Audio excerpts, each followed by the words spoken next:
The bridge of the Kalias command ship, the Will of Stars, was a place of quiet order. The light was soft and blue. Screens showed data in calm, flowing symbols. The crew moved without sound. In the center of it all stood Supreme Commander Vrox. His 4 long arms were folded behind his back. His hard, shell-like skin shone under the lights. He looked at the big hologram of the star map floating before him. 1,000 ships followed his command. They were sleek and silver. Their weapons were powerful. They had won many battles. They had brought many worlds into the Dominion. Now the map showed their next target, a small yellow star. The 3rd planet from it was a blue and green world. The words next to it were old and almost forgotten. They said, "Quarantine zone. Avoid." Vrox made a soft clicking sound. It was a sign of his disgust. "A quarantine," he said. His voice was like stones grinding together. "For this? It is a garden world, ripe. It has resources. Its people are children playing with old machines." A smaller figure stepped closer. This was Advisor Kaylin. Her body was less rigid than the soldiers. Her eyes were larger. She was a scientist. She carried a data slate that glowed with old texts. "The warning is very old, Supreme Commander," Kaylin said. Her voice was careful, but it is repeated in many ancient records. The Xylos Coalition left these markers. The Velinari also. They all said the same thing. Do not approach. Do not provoke. They called the species. Resonantly unstable, Vrox turned one of his hands. The gesture dismissed her words. The Xylos are dust. The Velinari hide in their black holes. They were afraid of shadows. They saw a species that learned to make fire and split the atom, and they ran. They called it magic. We call it primitive physics. He pointed at the hologram. A red line drew itself from the edge of Kalias space to the yellow star. Our scans show nothing. Their orbital platforms are simple.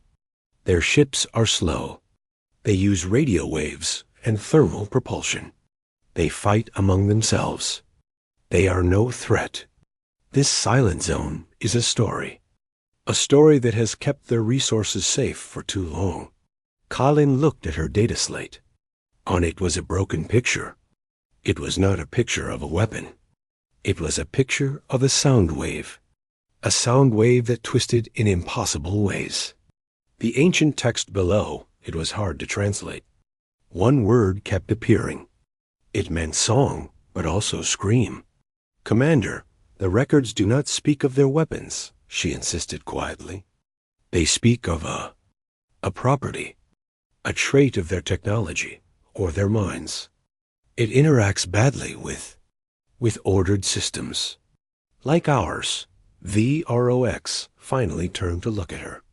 His multifaceted eyes reflected her worried face 100 times. "Advisor, our systems are perfect. Our harmony is absolute. A little noise from a young species cannot touch us. Their fear is our advantage. We will take their system without firing a single shot. They will see our glory, and they will kneel." He turned back to the crew. "Bring the Armada to full alert. We enter the system called Sol in 3 cycles. Let us show the galaxy that the Kalias Dominion fears no ghost stories." The order went out. Across the fleet, lights brightened. Engines hummed with a perfect single note. It was the sound of absolute confidence. Asterisk deep below a mountain in the Korean peninsula, the air was cold and still. This was Command Center Atlas. It was built to survive wars that never came. Now it was the heart of the Earth Defense Network. Captain Lee Jun sat in his simple chair. The screen before him was not a grand hologram. It was a flat panel, showing lines of simple text and green symbols. One by one, the symbols were turning red, silent alarm buoys.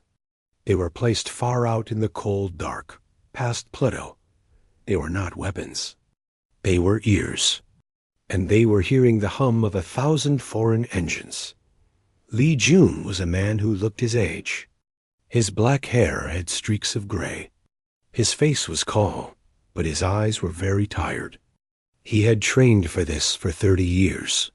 He had hoped never to see it. The door hissed open. Commander Park Soo-min walked in. She was younger, her posture straight, her eyes sharp. She moved to her station next to him and looked at the screen. "It is a full armada," she said. Her voice was even professional. "Configuration matches the old Kalios scout reports from Proxima. But bigger, much bigger." Li Jun nodded slowly. They ignored the beacon. At the edge of the solar system, there was one last warning. A simple machine. It broadcast the same message on all frequencies, in all known languages. It was a recording of a human voice, flat and calm. "This is the Sol system. Humanity advises you to change course. Do not approach." The Kalios had heard it. Their logs showed they received it, and they had pushed right past it. "Heading?" Lee asked. "Direct inbound for Earth. High speed." "They are not being subtle." Park Soo-min's fingers flew over her console. A map of the solar system appeared. A cloud of red dots moved through it like a storm. "They will reach Mars' orbital distance in 18 hours. Li Jun leaned back. He looked at the ceiling for a moment. He was not thinking about battle plans. He was thinking about his daughter in Seoul. She was an architect. She built things. He hoped she was still building today. "Sound the quiet alarm," he said. "Stage 1. All civilian traffic to ground. All outer colonies, go to shelter protocol. Power down the visible grids." Park Soo-min sent the commands. Across Earth and the inner planets, a silent process began. Lights on orbital stations dimmed. The bright signatures of cities on the night side of Earth slowly softened. It was like the planet was holding its breath. "Should we activate the forward defenses? The orbital railguns?" Park asked. Li Jun shook his head. "No, they would be like throwing rocks at a starship. Let them see what they expect to see. A quiet, scared world." He turned to look at her. "Activate the contingency protocols.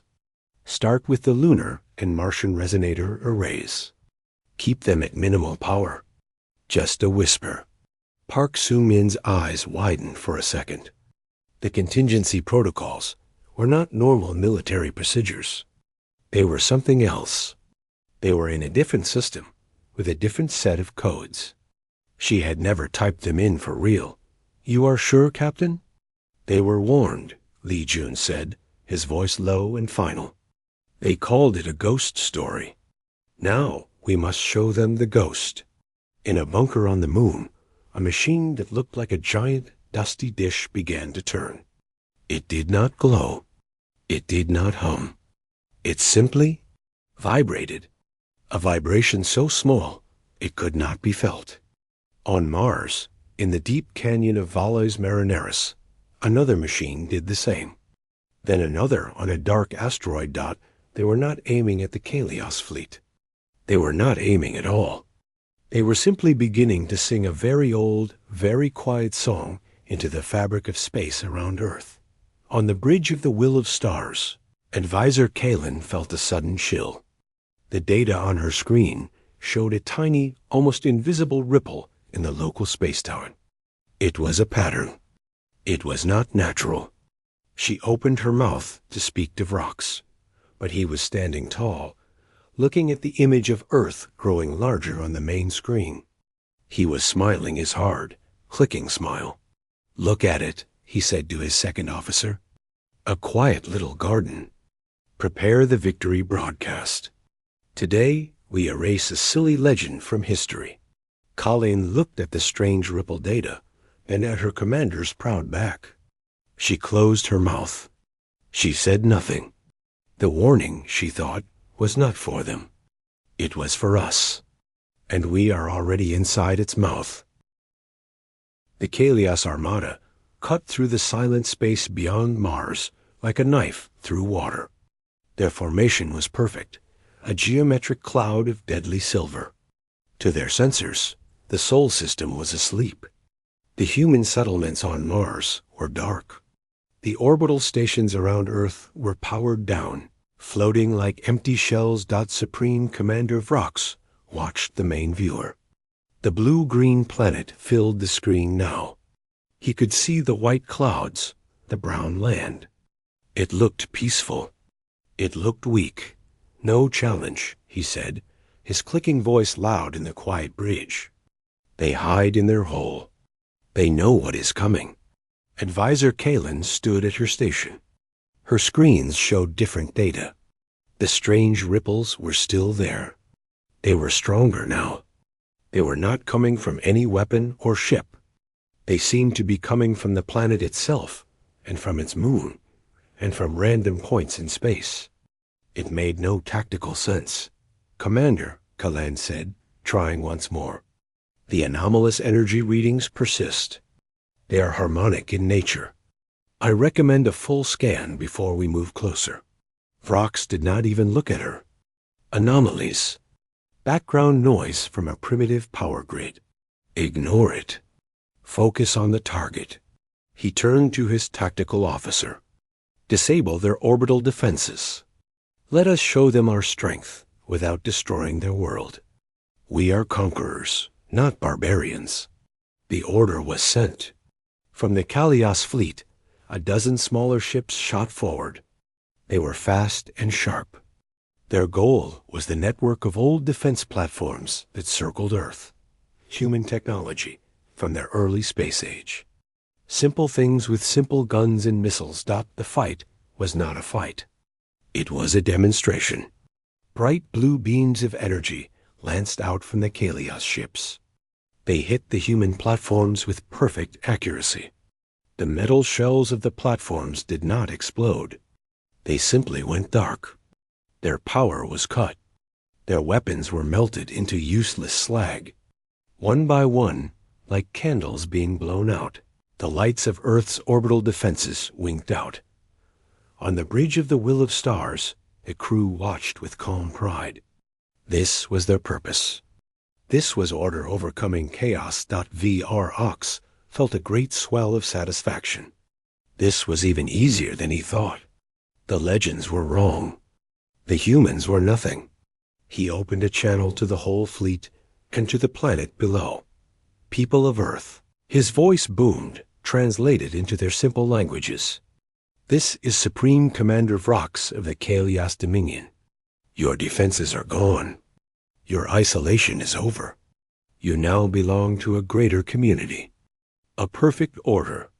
You will surrender your system to us. You will comply with our commands. Do this, and you will be integrated peacefully. Resist, and you will be removed.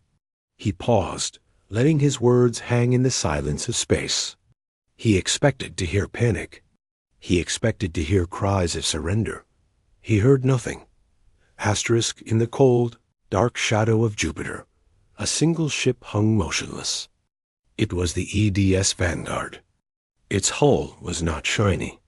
It was painted a dull, matte black. It had no big guns on its sides.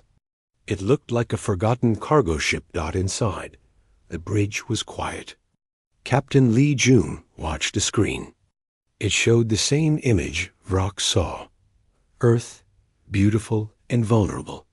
It also showed the Kalias ships destroying the orbital platforms. Lee's face showed no anger, only a deep, weary sadness. They are doing exactly what the old models predicted, Commander Park Soo-min said from her station. Her voice was cool.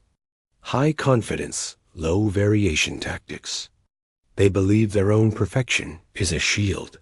Lee Jun nodded. How are our systems? Resonator arrays are online and stable, Park replied. Lunar array at 5%. Martian array at 7%. The asteroid belt nodes are coming online now. The field is forming. It is very faint. Their sensors are too refined to even notice it. They filter it out as junk data. From a speaker, a gruff voice came.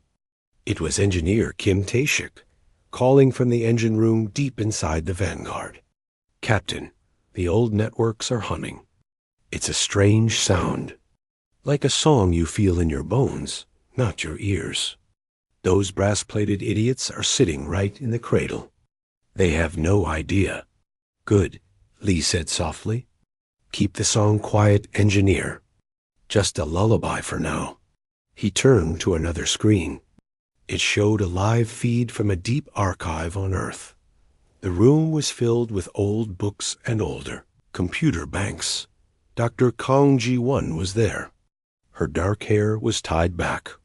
Her eyes were focused on multiple screens, showing flowing Kalios text and older, stranger human symbols. Dr. Kong, Lee said. Any progress? Kong Ji-won did not look up at the camera. Her fingers were tracing lines of text on a touchscreen. Their language is mathematical. Very ordered. Very logical. It is beautiful in its way. But it is brittle. She pointed to a set of glyphs on another screen. They were found carved into a stone on Mars, left by humans 200 years ago during the first resonance crisis. Our ancestors tried to warn them, not with a threat, with a diagnosis. A diagnosis? Park Soo-min asked, looking over from her station. Kong nodded. Yes, the old records from the crisis. We didn't just make a weapon that went wrong. We discovered a flaw or a talent. In our minds, in our technology. When we push too hard into certain energies, things don't just break. They argue. Reality itself becomes unstable around us. We learn to cage it, to control it, mostly. The warning beacons we left were not saying, we will hurt you. They were saying, interaction with us is hazardous to your health. On the main screen, the Kalios fleet was moving closer to Earth. The lead ships were beginning to launch landing craft. They moved in neat, straight lines. They did not read the diagnosis, Lee Jun said. They saw an empty quarantine sign and assumed the sickness was gone, or that it was weak. He straightened in his chair. Commander Park, increase resonance to stage 2. Focus the lunar array's harmonic on their lead command cluster. Not to break, just to introduce ourselves. Park Soo-min's fingers moved across her console. Increasing power. Focusing field. On the Kalios command ship, Vrox was growing impatient. The silence from Earth was insulting. Do they not hear us? Or are they simply stupid? He said, launch the first wave of ground troops. Take their major cities. We will find someone there who can speak. At that moment, Advisor Kaling's console gave a sharp ping. A warning. She looked down. It was a system integrity alert for the ship's main communication system. Commander, she said, confusion in her voice.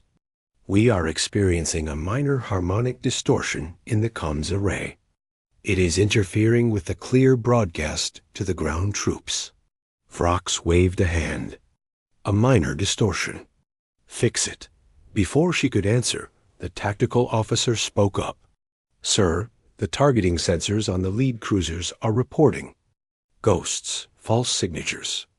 Small asteroids appearing and disappearing on the scopes. Then the navigation officer.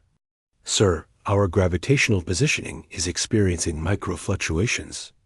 The star map is shimmering. Small things. Tiny errors. In a perfect system, they stood out like stains on a white floor. On the bridge of the Vanguard, Park Soo-min watched her own screens.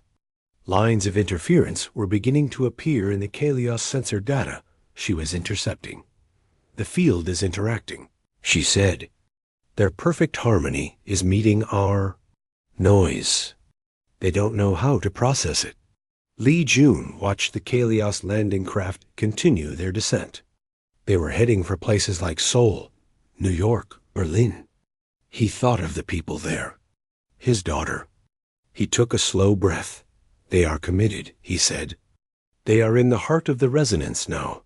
Dr. Kong, do we have a translation for their command frequency? A simple message? Kong Ji-won looked up, her eyes tired but sharp. I have basic sentence structures.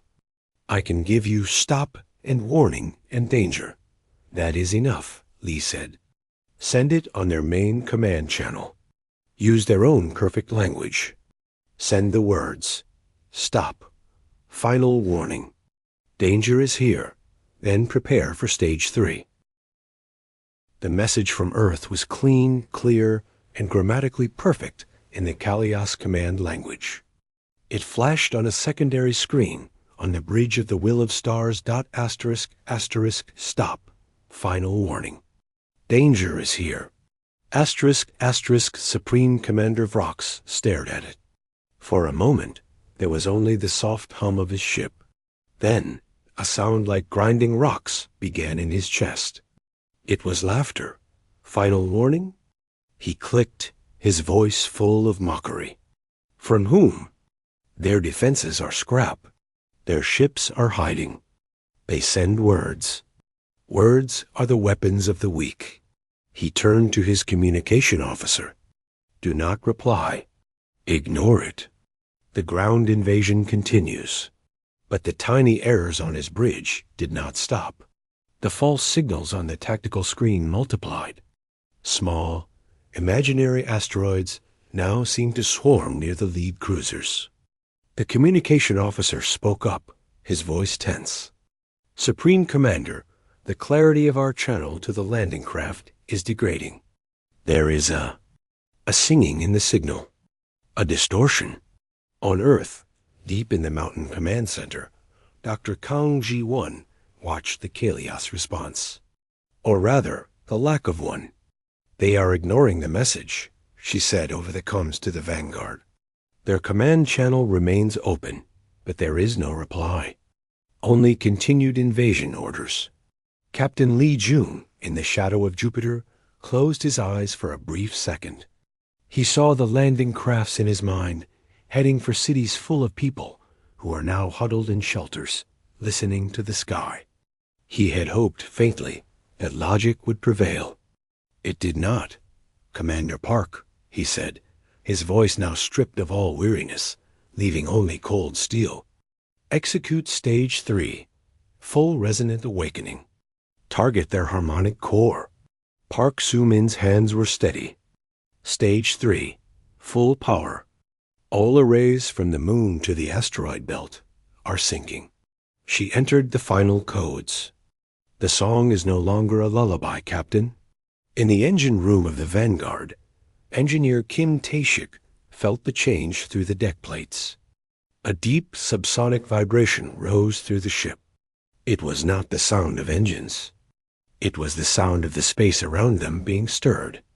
He watched his boards, where the power from the ship's core was being funneled not to thrusters or weapons, but to a massive, room-sized resonator in the belly of the ship. There she goes, he muttered to his assistant. The great, ugly hum. Let's see how their perfect silence likes our noise. Across the solar system, machines built for this one purpose came to life. The lunar array, a giant dish in the sea of tranquility, stopped whispering and began to chant. Its vibration shook the gray dust around it into strange, swirling patterns. On Mars, the canyon arrays turned the thin air into a conductor for a frequency that made rock hum. In the asteroid belt, 100 smaller nodes, hidden for decades, lit up. They did not fire beams. They simply began to resonate in a precise, chaotic harmony. The effect on the Kalias Armada was not immediate, and it was not explosive. It was like a slow, creeping sickness. On the lead cruiser, Blade of Dawn, the captain was reviewing landing plans when his first officer cried out, "Captain, the engine harmonics are shifting. The core is trying to autocorrect, but the correction is making it worse." The perfect single note of the Kalias engines began to warble. It developed a second tone, a discordant echo that fought with the first. Warning lights flashed. The ship shuddered dot on another ship. The silent judge, the tactical officer, stared at his screen in horror. Enemy signatures. Hundreds of them. Small, fast-moving. They are everywhere. But when he looked at the visual scanner, there was nothing. Empty space. Yet his targeting computers, receiving the resonant interference, insisted the enemy was there. The ship's automated defenses began to fire, bright blue bolts shooting uselessly into the void, draining power and creating panic dot back on the command ship. Brox was no longer laughing. The main viewer flickered, the image of Earth distorting like a reflection in a pond hit by a stone. What is happening? He roared. Report! Advisor Kalin's voice was high with fear. It is the anomaly, Commander. It is not background noise. It is an active field. It is interacting with the fundamental frequencies of our technology. Our systems cannot agree on what is real. Nonsense. Vrox shouted. Shield us. Block it. We cannot. Kalin said, her scientific mind understanding the horror too late. Our shields are tuned to block energy weapons. This is not an attack. It is a condition. The space around us is becoming hostile to our order. It is like a song that makes our own song fall out of tune. Chaos, quiet and technical, began to spread through the fleet. Navigation systems disagreed with each other. Two ships, trying to correct their drifting courses, moved on collision paths. They scraped against each other in a shower of sparks and torn metal. No enemy had fired. They had wounded themselves. The landing craft entering Earth's atmosphere were not spared. Their delicate guidance systems, designed for perfect descents, began to receive conflicting data from the planet below. The resonant field from the lunar array washed over them. One craft veered sharply off course, heading for empty ocean. Another's engine stuttered, and it went into a controlled but rough landing in a remote forest, its occupants shaken but alive. The neat, orderly lines of invasion were crumbling into confusion. On the Vanguard, Park Soo-min watched it all unfold on her screens. Lines of Kalios data streamed past, showing system failures, communication breakdowns, and cascading errors. Resonance is at 40% in holding, she reported. Their fleet coherence is dropping rapidly. They are no longer an armada. They are a collection of confused ships. Li Jun watched the main tactical display. The 1,000 red dots of the enemy were no longer a solid cloud. They were a scattered, swirling mess. Some were moving in wrong directions. Others were simply drifting. A few had gone dark entirely. They built a castle of perfect crystal, Li said, almost to himself. And we are playing the wrong note, the note that cracks it. He opened the channel to Dr. Kong. Doctor, we need to speak to them again. They need to understand what is breaking them. Find the words. In the archive, Kong Ji-1 looked from the ancient human glyphs to the live feed of Kalios communications. Their language was breaking down too, becoming frantic, disordered. She saw a repeating phrase in their distress calls. It translated to, "The silence is screaming." She understood. Their perfect order required perfect silence, perfect agreement. Humanity's resonance was a scream into that silence. A scream that broke the agreement. "I have the concept, Captain," she said, her voice quick. "But they may not be able to hear it through the noise." "Send it anyway," Li Jun said. "On all frequencies. Even if only one of them hears." On the Kalios command ship, Brox was shouting orders that no one could follow. The bridge was in pandemonium.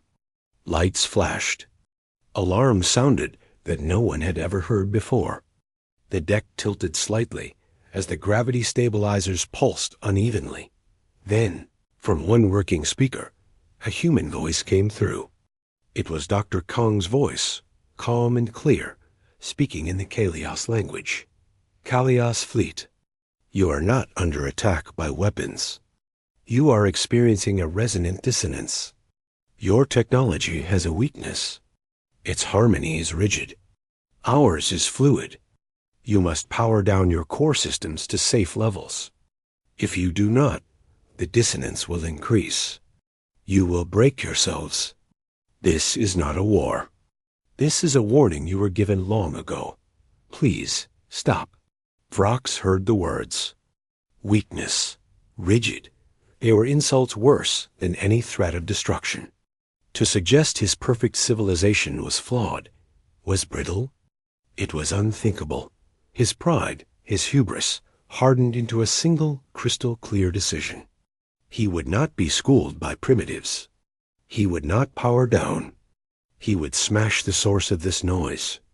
He turned to his weapons officer, whose console was still functioning, though the targeting data was a mess of false signals. The source, the origin of this noise, it is coming from their moon and their planet. Target the major emission points on the lunar surface and their main population centers. We will silence them permanently. Commander, no. Kalen screamed, but it was too late. The order was given. The Kalios fleet, broken and confused, tried to obey its last command. Weapons charged, aiming at the singing moon and the silent earth below. A new kind of silence fell on the bridge of the Vanguard.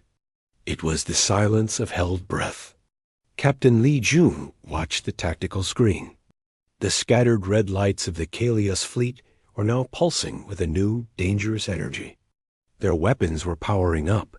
They're targeting the lunar arrays, Commander Park Soo-min said, her voice tight. And major cities on Earth, Seoul, Beijing, New York, they are going for a planet-killer strike. Lee felt a coldness in his stomach that had nothing to do with the ship's air. This was the moment the old planners had feared. Not an invasion, but a spiteful, final act of destruction from a wounded giant. All resonance to the lunar array now. He ordered. Maximum power. Not to defend, to distort.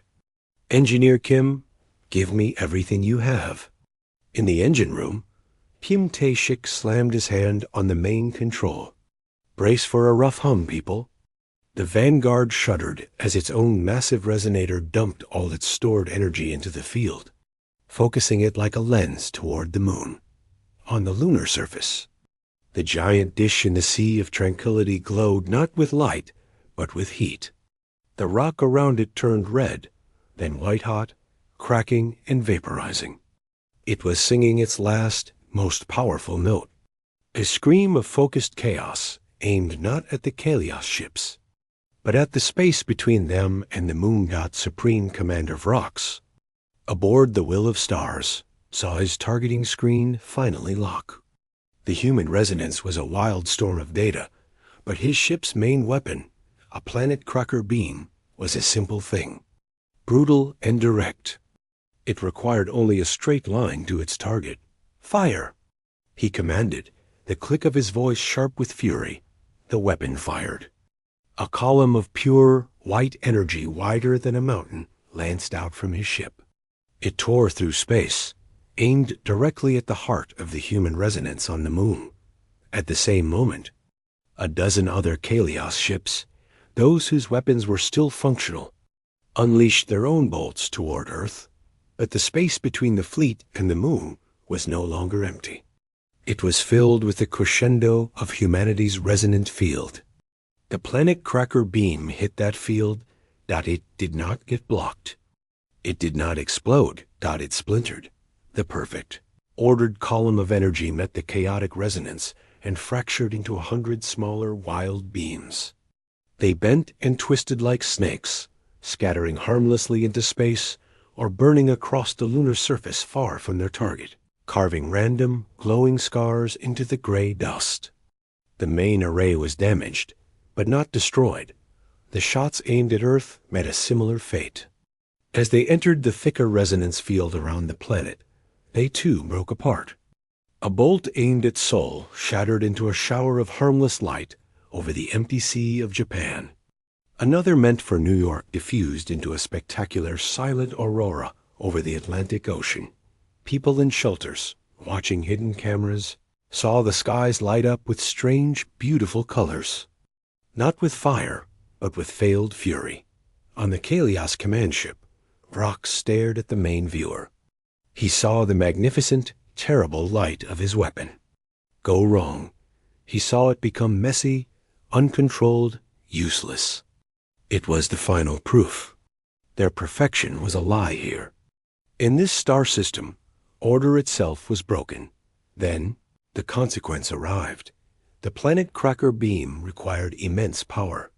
It drew directly from the ship's harmonic core, the very heart of its perfect technology. The core had already been stressed, forced to operate in the screaming silence of the human resonance. Firing the massive weapon was the last straw. On Advisor K-Lin's screen, the core stability graph did not just dip. It spiked wildly and then flatlined. A loud, grinding shriek echoed through the ship, a sound of metal tearing itself apart from the inside. Core breach. She screamed, true terror in her voice for the first time. The harmonic instability is in the core. It's collapsing. The lights on the bridge died, replaced by spinning red emergency beacons. The main viewer went black. The smooth hum of the ship became a dying, shuddering rattle. Gravity failed for a second, then returned weakly, pulling at a wrong angle. Vrox was thrown from his feet, his hard shell clattering against the deck. Alarms blared, but they were the wrong alarms jumbled, overlapping sounds. The ship was not exploding. It was unraveling. Conduits burst, not with fire, but with strange, sparkling energies that shorted out everything they touched. Control panels smoked and went dark. The air grew cold as life support faltered. Vrox pushed himself up. He looked around his bridge, the place of his absolute power. It was a tomb of dead technology. His crew were clutching broken consoles, their faces etched with confusion and fear. They did not know how to fix this. This was not a battle injury. It was a sickness. He stumbled to the main viewer, which was now just a dark sheet of crystal. In its reflection, he saw his own cracked shell, and behind him, the horrified face of K-Lin. She was not looking at him. She was looking at her dead screens, her scientific mind finally accepting the truth. The warning! She whispered, her voice barely audible over the dying ship's groans. It was not for them. It was for us. On the Vanguard, the mood was grim. They had watched the terrifying beams of light scatter and fail. They had watched the Kalias command ship's power signature flare and then crash. The lead ship is dead in the water, Park Soo-min reported. Complete systems failure. No power readings from weapons or engines. The rest of the fleet. They've stopped. They are seeing what happened. Lee Jun let out a long, slow breath. The immediate threat was over. But 1,000 enemy ships, now broken and scared, still floated in his solar system. They were a danger of a different kind. Reduce resonance to maintenance levels, he ordered. Keep the field stable, but stop the aggression. We need to talk, not fight. He turned to the comm station. Dr. Kong, are you there? From the archive on Earth, Kong Ji-won's voice came back, tired but clear. I am here, Captain. We need to send one more message. An invitation. Can you compose something? Simple? Direct? Kong looked at the feeds from the Kalias fleet. She saw their frantic, uncoordinated comms traffic. It was the language of fear, of a people whose world had just broken. She thought of the ancient glyphs, the diagnosis. It was not a curse. It was a fact. I can, she said. I will use very basic grammar. I will tell them we are coming to help. Lee Jun nodded. Good. Send it on all frequencies. Then prepare a shuttle. Commander Park, you're with me. Engineer Kim, I need you to make sure our shuttle systems are simple, no advanced harmonics. The most basic, sturdy technology we have. Kim Tae-shik's gruff voice came back. You want a brick with an engine, Captain? I've got just the thing. It'll fly straight and nothing else. Their fancy noise won't touch it. Minutes later, a new message went out across the Kalias fleet. It was a text message in their language, repeated in a slow, clear loop. Kalias fleet, the fight is over. Your leader's ship is broken. We are coming to offer aid. We will board the command ship. We will talk of your safe return. Do not fire. Our technology is quiet now. In the dark and cold of the Will of Stars, the message appeared on a secondary screen that was running on backup power. Advisor Kalen read it. She looked at Vrox, who was sitting on the deck, his pride as shattered as his ship. They are coming, she said softly. Vrox did not look up. He just stared at his own cracked hands. The conqueror was gone, leaving only a broken shell of a being who had been warned and had refused to listen. The shuttle from the Vanguard moved through the silent fleet. It was a simple, boxy craft. Its hull was dull gray. Its engine made a steady, low rumble. It did not glow.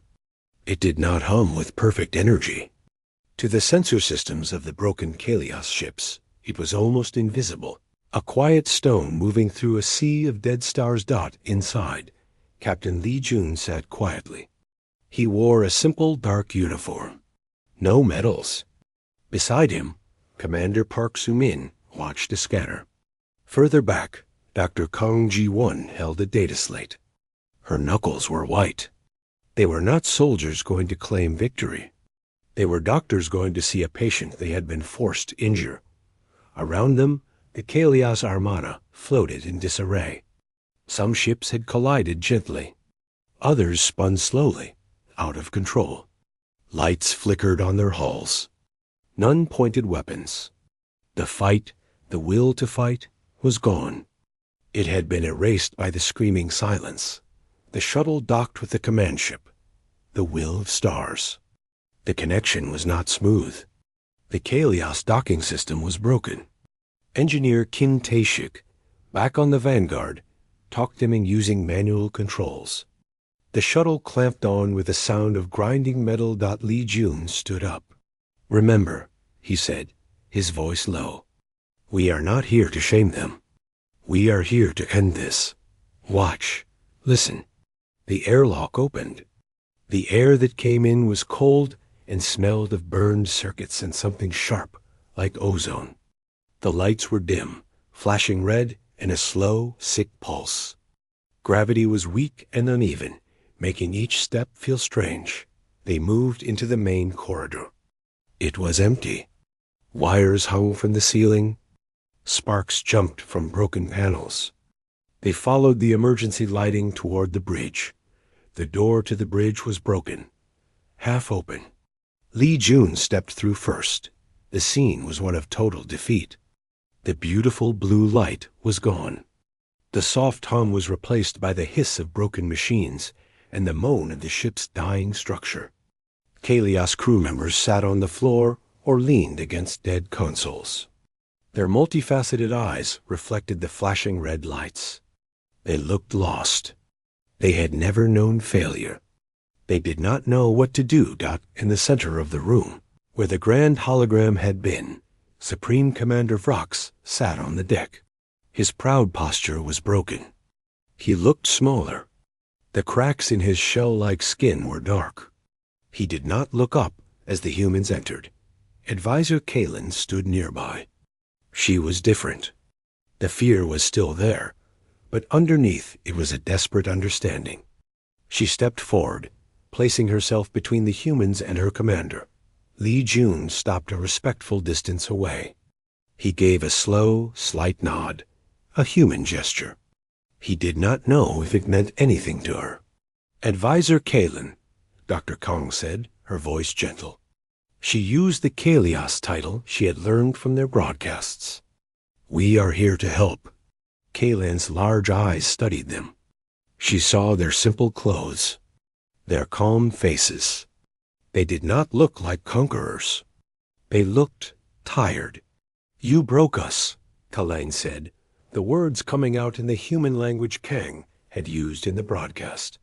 Her voice was full of wonder and horror. Not with weapons. With a wrong note. Kong nodded slowly. Yes, a note your song could not sing with. We tried to warn you.